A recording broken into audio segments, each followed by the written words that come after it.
Hey guys, welcome to Sippin Spillin with Syd from 3 Mississippi. I'm filming this on Wednesday.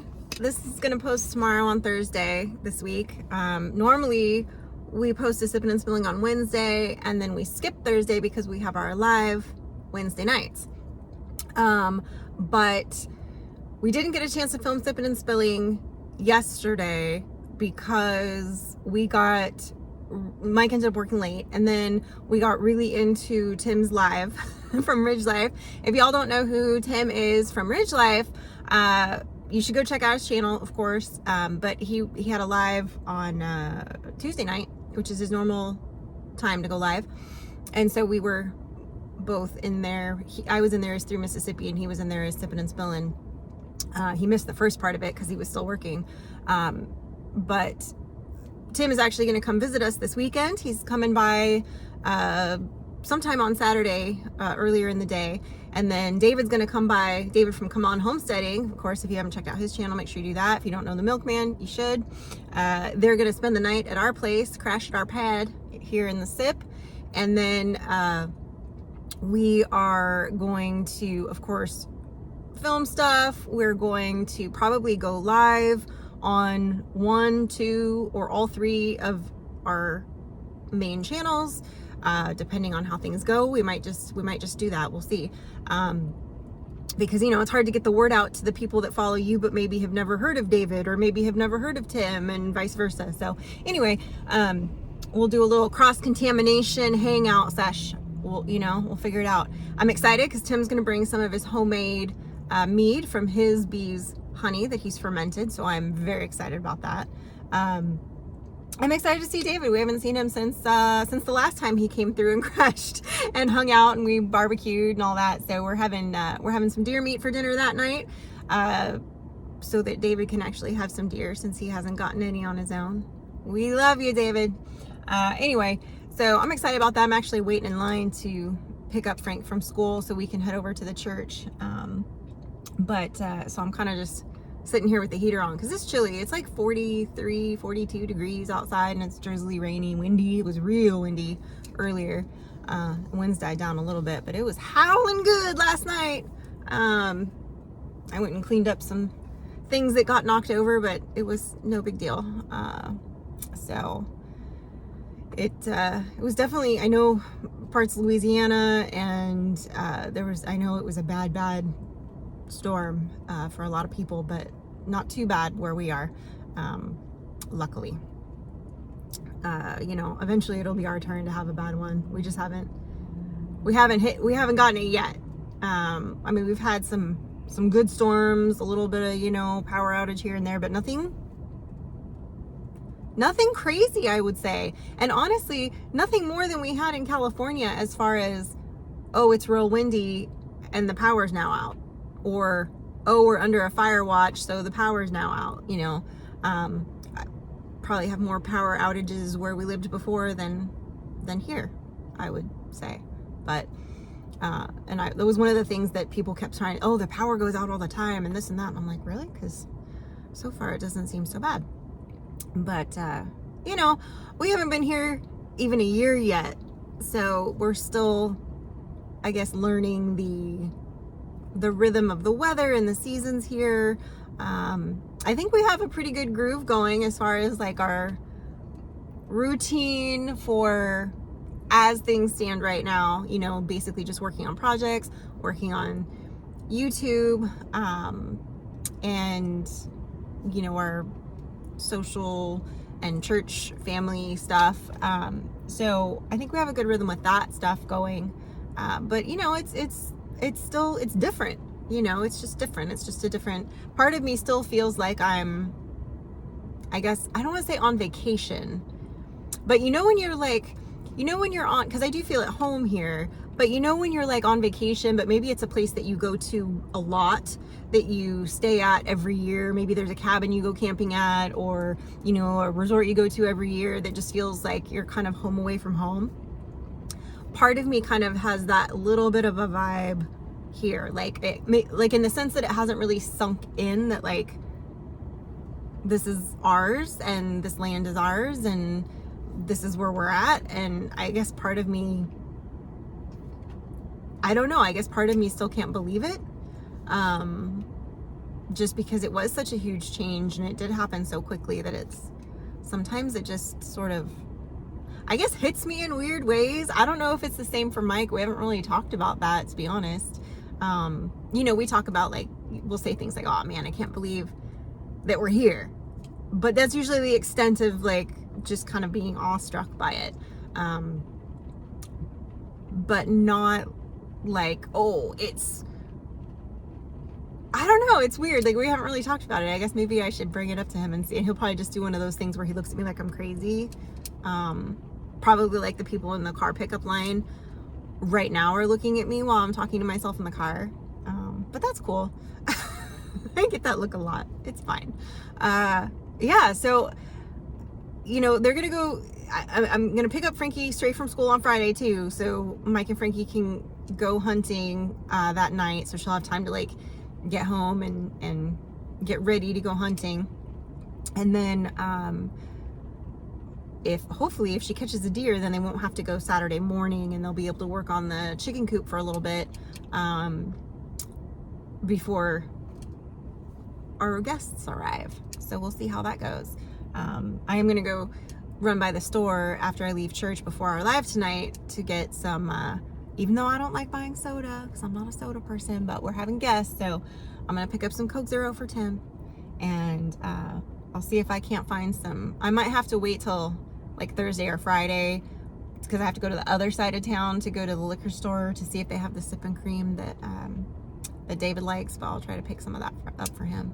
But gotta have the stuff people like when they come to visit. And I scrubbed the house today, and I'll probably scrub it again on Friday and do another quick once over on Saturday because I'm sort of weird when I have people coming over. I want the house to look like completely pristine, especially if it's somebody who hasn't seen the house before. I don't know if it's like a OCD thing, but it's definitely like, I don't know, it's just something that I do. Whatever. I guess it's weird, but I mean, it's not weird. Like, people want to, you want people to see your house when it looks nice. I always try to keep it looking nice and clean, but those of you that have been watching for a while know that my little vacuum cleaner broke, and I had to order a replacement part for it because it was one piece that broke and it was still under warranty. And so they sent me the replacement part and actually showed up yesterday, but I ordered another replacement part that I paid for separately from Amazon because I thought it would get here first, but I think it's gonna get here today. But it doesn't matter. I was able to actually vacuum like everything, and I didn't have to drag. It's not like I don't have another vacuum. I have a big vacuum, but I will not drag that thing up and down the stairs. And you got to plug it in. It's just harder to maneuver it.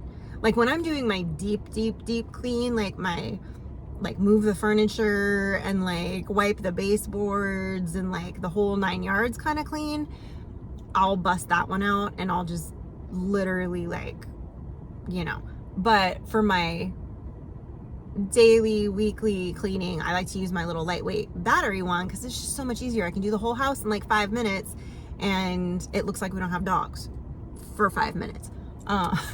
So there's that. But yeah, it's good. So I was happy I was able to get everything cleaned and squared away. I located both of the air mattresses. I've got the pillows ready. I washed all the bedding. I've got one more blanket that I've got to wash. But I'll wait probably because it's one of the ones that like we use like when we're hanging out on the couch. So I'll wash that one like Saturday morning.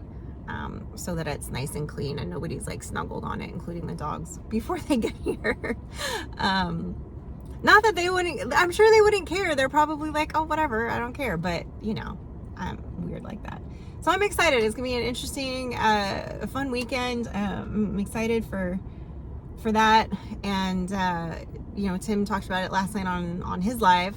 And then I guess him and David David's then gonna not follow him, but he's going to be on his live on Tuesday on his other channel, his newer channel. I think he said he was going live on Ridge Life Ramblings next Tuesday, that he was going to start switching his live streams over to that channel. Hopefully I said that right and didn't get it mixed up, but I think that's correct. So you'll be able to see David and Tim together again there. So it's kind of nice. We sort of get to kick off the shenanigans this weekend and have a good time. And I am hopeful that they are able to get a deer so that they can work on Saturday morning, work on the chicken coop and get a little bit further on that. I was hoping to be able to, because it was not supposed to rain today, and it was not supposed to rain like it did last night. I'm a little worried now that it's not going to dry out enough, especially since now it's raining late in the day, that because my original plan was tomorrow was to be able to stain the posts and get some of that done. I don't know how realistic that is with the weather being what it is right now. So maybe if it's dried out enough Friday, I might be able to do it. I'd like to be able to get it done before they start the next step of the coop. If not, it's not the end of the world. It would be nice. So I'm not that I'm mad at having it be rainy, but it's not conducive to being outside and painting something or staining something in this case. So we'll see how that goes. Hopefully I can, I mean, I wouldn't care if it was just doing something, but you can't paint in the rain. I mean, you could. It probably wouldn't end up well for anybody. And the end result would probably not be the desired effect. So we'll see. I feel like there was something else I was going to tell you guys too, and it's totally, I have no idea now. It just like completely went out of my brain. Hopefully it'll come to me while I just sit here and ramble at y'all. But yeah, I know there was something. I can't think of what it was. I am really hoping that, because this is the last weekend for deer season, like this is the end. Like, was Sunday, I believe Sunday is the last day. I think. I can't remember. I know it's like the 30th is the last day, which I think is Sunday. So, or maybe it's not. This is the last weekend though. I know that. This is the last weekend of hunting. I think it's actually, I think the 30th, so that is, I think Wednesday's the 1st because I'm taking the dogs to the vet. So Tuesday is actually the 30th. But this is the last weekend that Mike and Frankie go hunting to try to get her to catch a deer. So I'm hoping she gets it Friday evening so that we can just go, whew. I'm hoping. If the weather is they might not have the best luck. But it's supposed to be clear. We'll see. Poor baby, she's just gotten skunked every time they have gone. They have like not seen a deer. But any other time you walk out there, or when Mike is gone, or Mike and I have gone, we've seen deer. So I don't know. I just feel bad for her because it's her first year, and I'd like her to be able to get one. If she doesn't, it's not the end of the world. You know, we did get some deer to put in the freezer. You know, so it's, like I said, not the end of the world. Mike probably would have gone out hunting 1 or 2 more times on his own to try to get a little bit more meat in the freezer. But we'll be fine. And then, you know, I have meat chickens coming in April. So we'll have chicken grown out by, you know, the beginning of June, mid-June. So yeah, we'll have meat. It'll be fine. So, yeah, we're in fact, he's tonight after our live, so I guess for you guys last night, if all goes according to plan, he's supposed to break down some more deer that he had resting, and get that all done. And I think he's going to potentially pressure can that tonight. I think it was his plan with this last year. So we'll see. I'm sure we'll do a video on that if he ends up pressure canning it after he breaks it all down, because I know a lot of you have been asking for that, and that also kind of goes along with our food make series that we're wanting to do, to kind of touch base on some things that are more sustainable, and things that you can do to kind of, you know, save some money here and there. You know, with the obviously not everybody has access to deer meat, but you can always go to the butcher, you can always go to the grocery store, you can buy the whole cuts of meat, you know, and break it down yourself, whether it's a chicken, whether it's, you know, a backstrap, whether it's a side, whatever it is, a flank, whatever, of whatever animal that you prefer, whether it's beef, pork, chicken, what, it doesn't matter. You can even do it with fish. He's done it with fish that he's caught, and fish that friends have caught that they gave him some and he pressure canned it. The process of that is the same. So you can do it. And yes, the pressure canner itself is a bit of an investment, but as I mentioned before in another video, you know, if you have some like-minded friends or neighbors and you guys want to kind of go in on the pressure canner together and do pressure canning parties where everybody brings over their meat and their stuff and they pack jars together and then they just, you know, process everything and just keep doing it until everybody's got their jars done. I think that's a great idea. You know, I think that's a great way to cut the cost, to make the time go by, because not everybody, you know, it's when you're home by yourself doing something like that, it's real easy to just be like, oh, I'll do it tomorrow. Oh, I'm not gonna do it. To kind of put it off if you're not like a go-getter kind of person, but you want to be, or you want to try something, but you're kind of like intimidated by it. Doing it with some friends or some family is a really great way to kind of hold you to it and keep you accountable to actually follow through and do it, and to split some of the work and the costs of it, and just to make it a little bit more of an enjoyable experience for everybody. I think that's my take on that. So anyway, guys, I hope you're having a wonderful Thursday. I have yet to have a wonderful Thursday because it's still Wednesday for me, but I hope you all have a blessed day, and we will see you tomorrow back here on Sippin Spillin. And then don't forget to check out this weekend on Saturday. Be on the lookout for either on one of Tim's channels, either Ridge Life or Ridge Life Ramblings perhaps, and Come On Homesteading David, and then on 3 Mississippi, for one or all three of us to be going live when we have our little, I guess, miniature meetup down here in the SIP. So I hope y'all have a great weekend and a great rest of your week, and we will see you tomorrow. It's not quite the weekend yet. I don't know why it feels like it's the weekend to me already, but it's not. I don't know. Have a great rest of your week, and we'll see you next time.